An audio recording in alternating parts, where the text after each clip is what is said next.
Welcome back, guys, for another YouTube video. All in crypto here, and today we're going to be doing something a little bit different. We're going to be taking a look. We're going to be gazing into our crystal ball and taking a look at the future. And what I have behind me is the total assets of major central banks. Now, why the hell am I showing you this? Well, it's going to become very apparent in this video. It's my opinion that the blockchain industry is going to revolutionize how finance works and how many other things work and operate. We're going to move into a world where crypto assets or the blockchain industry is the backbone of many, many things. And it's going to have a colossal market cap on the back end of that. Today, ladies and gentlemen, we sit at a market cap of $765 billion. And I'm arguing the case that that is exceptionally small in regards to where we are heading. And why am I bringing up the central bank's balance sheet in this video? Well, today, and we have covered it in our one of our daily general cryptocurrency market updates. Today, we're going to look at the Bank of International Settlements report on crypto asset and exposure for central banks to these crypto assets. And they've essentially set out guidelines that they are going to allow certain cryptos that meet a criteria, and they'll decide the winners and losers. It's always going to be the people who are already in charge that decide the winners and losers of this industry, by the way, ladies and gentlemen. I think there are a hell of a lot of benefits to decentralization. However, I think the people in charge have waged wars. They've done horrendous things to get to where they are, and they will not let that power slip from beneath them without a serious fight, which may be the case. But I do think that what's likely going to happen is the central banks and the people who are already in control of money and how it works and finance, they will essentially take over the crypto industry and then, of course, regulate it and allow it to flourish under their control. And this is part of it because central banks can print money, so they can buy up the lion's share of the cryptocurrency market. This is exceptionally bullish. What it means for freedom is a whole another aspect. But I do not believe that governments and the people and the powers that be are ever going to allow us to have our own money without them knowing anything about it or having control over it. You know, if you look throughout history, the Bible, the Quran, you know, all these books, all these ancient religious books have all spoke and foretold about the sort of money usurers or the money extractors or the money lenders. You know, the only time Jesus ever got mad was when he drove the money changers from, I don't know if it's a synagogue or if it was a temple at the time. But that's a total side note. But what I want to do in this video is look at this article. And we did cover this article that was actually wrote or written about it by Coin Telegraph, covering it in a little bit of detail. But we're actually going to get into the article and then we're going to look at central bank balance sheet, which I think it will expand because they're going to have to go back to printing and stimulating soon. And ultimately, you know, if they're talking about 2% of what just taking the Federal Reserve, the ECB, the Bank of Japan, and the PBOC, you're looking at around about a $28 trillion balance sheet. That's just the Fed. So that's just the Fed. And if you gave a 2% allocation to crypto, that would increase the cryptocurrency market cap by about $540 billion. You guys can do the maths on that if you want. Feel free. And our entire market cap is only 764. So without further ado, guys, let's get straight into the video. If you didn't watch the video that I released on the 1st, so the 1st of the month, the first video that we made in 2023, please do so because we played a clip of BlackRock, we played a clip of Christine Lagarde, we played a clip of the World Economic Forum and the Bank of England, all talking about crypto and its impact and its evolving role in the future financial system. So I'm going to go ahead and get rid of my beautiful face. And then we are going to get into it. So central banks to set standards on banks' crypto exposure. This is from the BIS, the Bank of International Settlements. The new standard limits crypto reserves among banks to 2% by 2025 and goes into effect on the 1st of January 2025. So this essentially is giving them, you know, if they're talking about 2% allocation to crypto, that would increase the cryptocurrency market cap by about $540 billion. You guys can do the maths on that if you want. Feel free. But the green light to hold crypto on their balance sheets. Not only that, it essentially is going to legitimize the industry. Now, there's many coins and cryptos that are going to fall by the wayside as this space gets regulated. However, there are going to be some real champions, and it's my job on this channel to find those and to share those with you. So if you're not already subscribed, make sure you do so.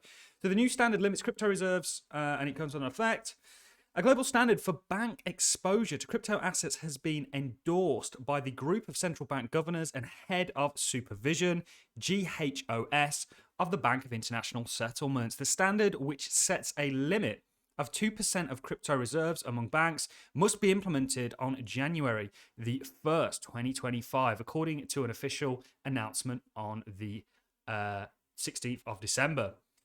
The report, dubbed Prudential Treatment for Crypto Asset Exposure, introducing the final standard structure for bank regarding exposure to digital assets, including tokenized traditional assets, stable coins, unbacked cryptocurrencies, as well as feedback from stakeholders collected in a consultation launched in June. So what we're going to do is we're not going to read this article. We are actually going to take it from the horse's mouth, and we're going to look at the Bank of International Settlements PDF, which is titled Prudential Treatment of Crypto Asset Exposure. So first of all, for anybody who isn't aware of who the Bank of International Settlements are, these guys deal and are in charge of international trade and communication and standards for the central banks around the world. So that's the Fed, the ECB, the Bank of England, and so on and so forth. And their mission, our mission is to support central banks' pursuit of monetary and financial stability throughout international cooperation to act as a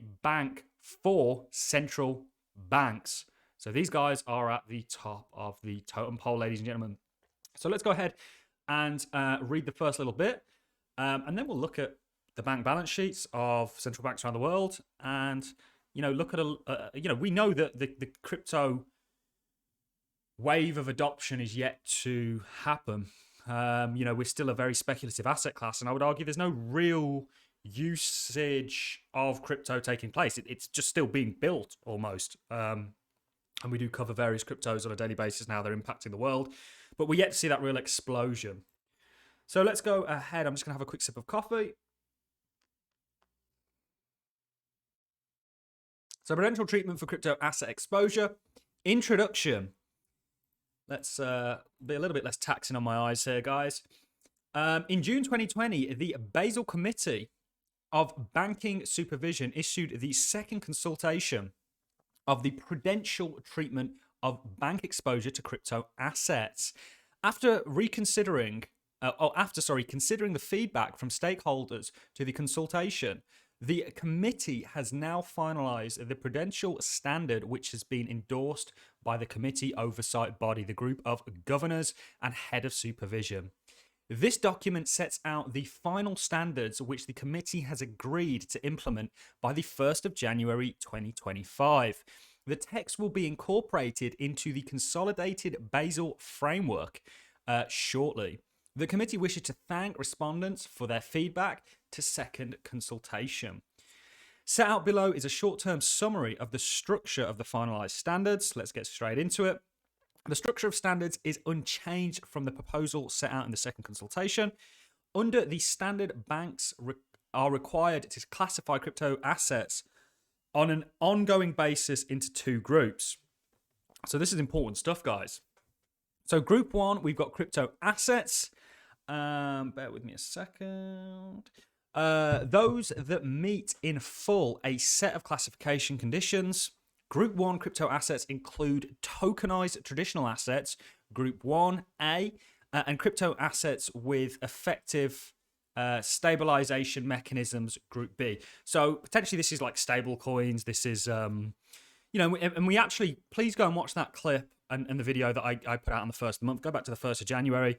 I'll leave a link to it in the description, actually. How about that? It's basically me showing you an interview of Larry Fink where he says everything is going to be tokenized, guys. And how do you think they're going to do that? And this is more confirmation.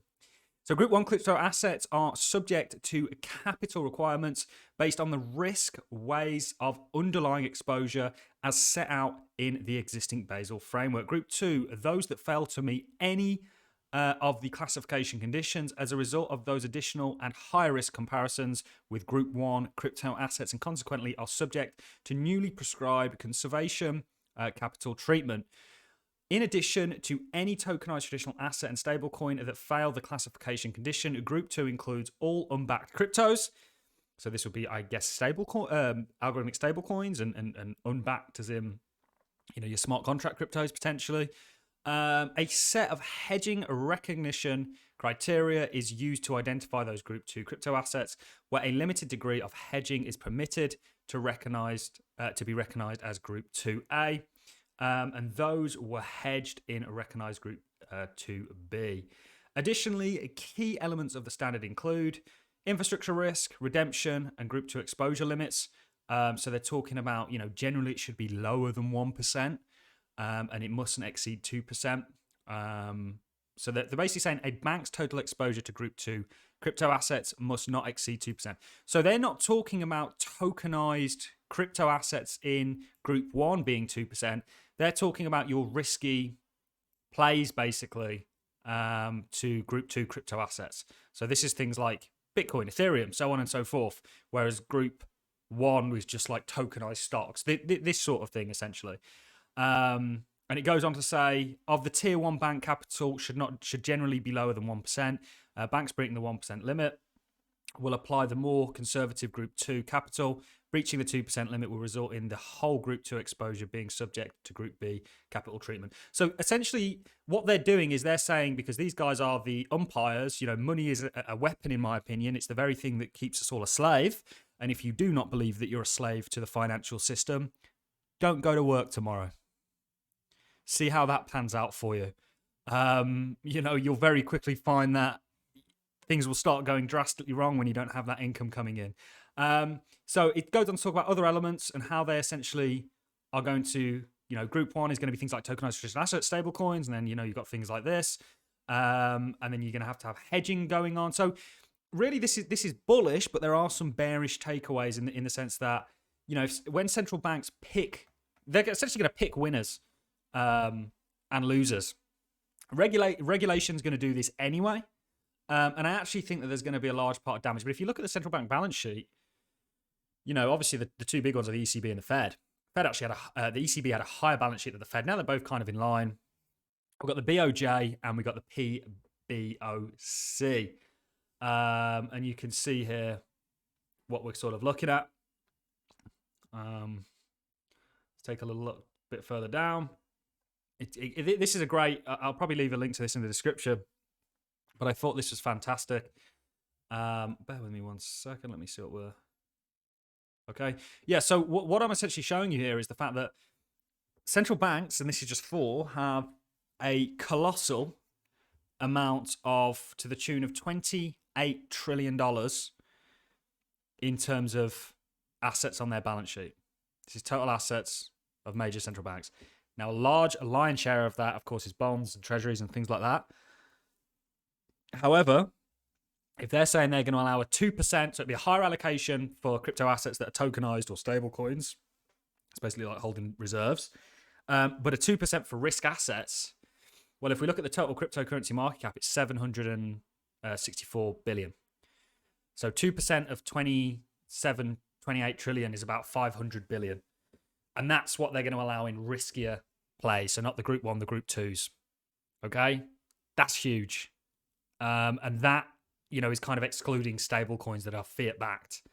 Remember, there's a large part of this. I can't remember quite what it is, but it's a huge part of I think it's over 150 billion dollars are just in stable coins within the coin market cap. That's just federal banks. Now, if federal and central banks are doing it, not federal banks, what do you think corporations are going to be doing? What do you think funds are going to be doing? What do you think mutual funds are going to be doing? What do you think consumers are going to be doing? What do you think ETFs are going to be doing? Guys, let me tell you, you are so damn early, it's not even funny.